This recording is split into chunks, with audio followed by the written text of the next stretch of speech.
থানায় অকথ্য মার মেরেছে পুলিশ।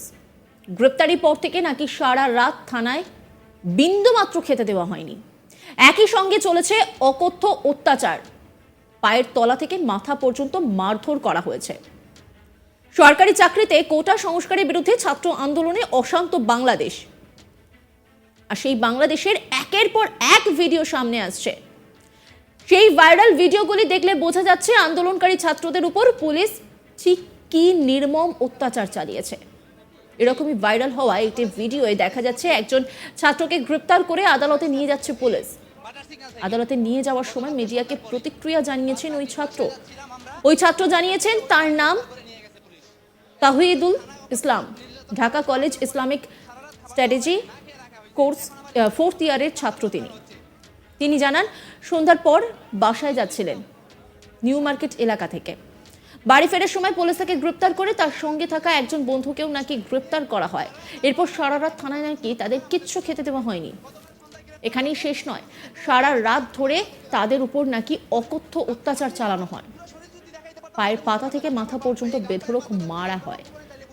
আসুন শুনে নেব সেই ছাত্রের মুখেই পুলিশি অত্যাচারের কথা। তিনি কি বলছেন শোনাব আপনাদের।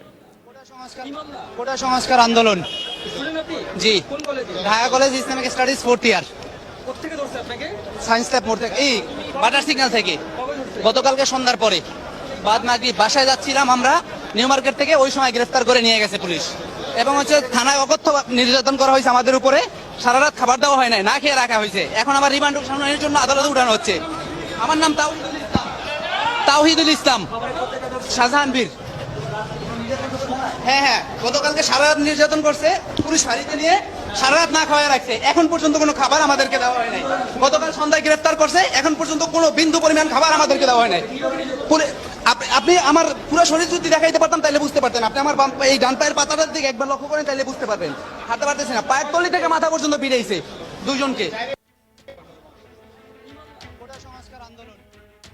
এদিকে যখন গ্রেপ্তার হওয়া এক ছাত্র এই পুলিশি অত্যাচারের কথা বলছেন, তখন এই ছাত্র আন্দোলন নিয়ে প্রধানমন্ত্রী কিন্তু অন্য কথা বলছেন। একটি সভায় বক্তৃতা দেওয়ার সময় প্রধানমন্ত্রী তুলে এনেছেন এই সরকারি চাকরিতে কোটা সংস্কারের বিরুদ্ধে ঠিক কি হয়েছিল। যদিও শেখ হাসিনার ওই বক্তব্য নতুন কিছু নয়। কিভাবে ছাত্র আন্দোলনের নামে এইভাবে বিরোধী শক্তি আন্দোলনে উস্কানি দিয়েছিল তার ব্যাখ্যা দিয়েছেন তিনি। তার মতে যেভাবে ছাত্রদের পাশাপাশি ছোট ছোট ছেলে মেয়েদের নিয়েও আন্দোলনে নেমেছে তা দেখে তার সন্দেহ হয় এই আন্দোলন শুধু ছাত্র আন্দোলন নয়, এর পিছনে অন্য কিছু রয়েছে। হাসিনার দাবি, শিক্ষক থেকে ছাত্র অভিভাবক যেভাবে সবাই আন্দোলনে সামিল হয়েছিল তাতে তার সন্দেহ হয়েছে এই আন্দোলনের পিছনে আসলে অন্য অনেক শক্তি কাজ করছে। তার অভিযোগ, এই হাইকোর্টের রায়ের বিরুদ্ধে কিন্তু সুপ্রিম কোর্টে গিয়েছিল সরকার। সেই রায় আসার আগে থেকেই শুরু আন্দোলন।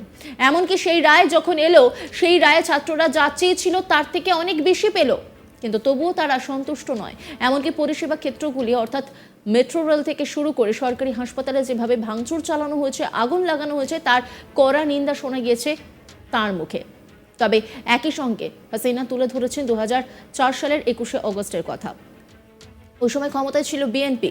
হাসিনা জানান, ওই দিন সিলেটে ব্রিটিশ হাই কমিশনের অফিসে হামলা হয়েছিল। তার দল আওয়ামী লীগ রাস্তায় নামলে তাদের উপর পরপর গ্রেনেড হামলা হয়।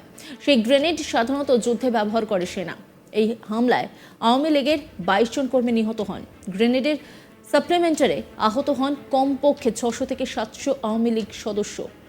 তিনি কি বলেছেন শোনাব আপনাদের। কোটা আন্দোলনের নামে যখন সব রাস্তায় বেরিয়ে এলো, আমরা তাদের বললাম কোটা আন্দোলন হয়েছিল 2018-তে, আমরা এটা মেনে নিয়ে বাতিল করে দিয়েছিলাম কোটা পদ্ধতি। কিন্তু হ্যাঁ, মুক্তিযোদ্ধার সন্তানরা মামলা করলো, সেখানে আবার আমার করাচির প্রজ্ঞাপনটা বাতিল করে দিল হাইকোর্ট। আবার কোটা ফিরে আসলো। 27 সরকারের পক্ষ থেকে অ্যাপিলেট ডিভিশনে আপিল করা হলো। আপিল করা হলে পরে হাইকোর্টের রায়টাকে সাসপেন্ড করে দেওয়া হলো। কাজে আবার সেখানে কোটা পদ্ধতি বাতিল হয়ে গেল এবং পূর্ণাঙ্গ শুনানির তারিখও দেওয়া হলো। 5 জুন এই রায় হয়েছিল। পুরো জুন মাস চলে গেল। জুলাই মাসের 7 তারিখ থেকে হঠাৎ দেখি আবার কোটার জন্য আন্দোলন। যখন কোটা পদ্ধতি নাই, তখন কিন্তু কোটা পদ্ধতি নাই, কিন্তু তখনই আন্দোলন। আর আন্দোলন না, সেখানে দেখা গেল ঝাঁকে ঝাঁকে সব জড়ো হয়ে যাচ্ছে। শিক্ষক থেকে শুরু করে, গার্জিয়ান থেকে শুরু করে সবাই, অনেক শিশুদের নিয়েও হাজির হচ্ছে। আমার খুব সন্দেহ হলো যে এটার পিছনে অন্য কিছু আছে। আমি সেটা বলেওছিলাম, তাহলে এই ছেলে মেয়েদের ভবিষ্যৎ কী হবে? যে কোনো দুর্ঘটনা ঘটতে পারে। আপনি তাদের সাথে আলোচনা করা, এমনকি তার মোদিদের সাথে কথা বলছে, সেই ব্যবস্থাও করা, সবই করা হয়েছিল, কিন্তু তারা কোনো তো কিছুই মানবে না। হাইকোর্টের যে তারিখ, সে তারিখটা এগিয়ে নিয়ে আসা হলো।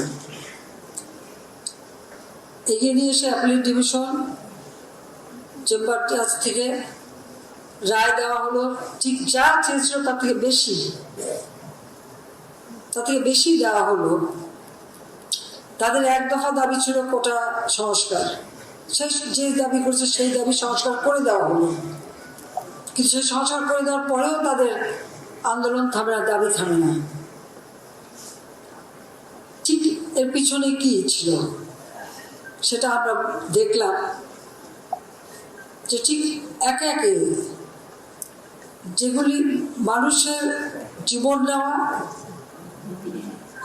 এবং আন্দোলন, কোটা আন্দোলন করছে এক জায়গায়, কিন্তু চারিদিক থেকে ঢাকার সেখানে সেই জঙ্গি ঝুঁকে একদিকে হত্যাকাণ্ড চালানো, অপরদিকে যে সমস্ত প্রতিষ্ঠানগুলি মানুষের সেবা দেয়, আমাদের স্বাস্থ্য, কোভিড-19 মোকাবেলা করে সারা বিশ্বে আমরা একটা দৃষ্টান্ত স্থাপন করেছি। তার জন্য যে হসপিটালটা তৈরি করেছিলাম, সেই কোভিড-19 হসপিটাল, সেখানে আগুন।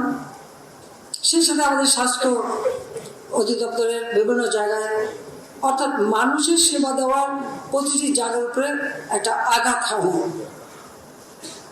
তার সাথে আসলো মেট্রো রেল, অত্যন্ত আধুনিক মেট্রো রেল, দুইটা স্টেশন পড়িয়ে দিল।